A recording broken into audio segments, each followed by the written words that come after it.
This tutorial demonstrates blocking the front of a finished crochet top. Begin by inserting blocking needles into the mat.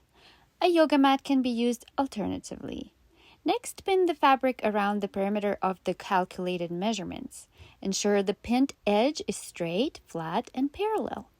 Continue pinning the garment's perimeter until it's fully blocked.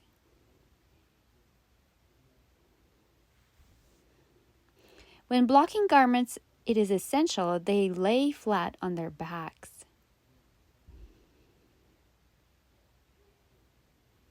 Now observe my hovering technique with a steaming iron. I maintain distance to prevent burning, and I never touch the fabric.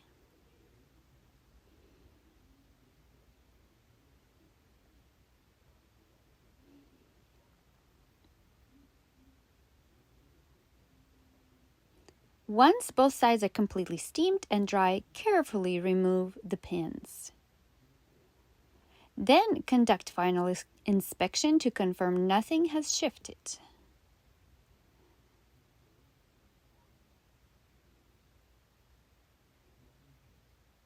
Thank you for watching my Crochet Connect channel. Enjoy creating something beautiful and happy crafting!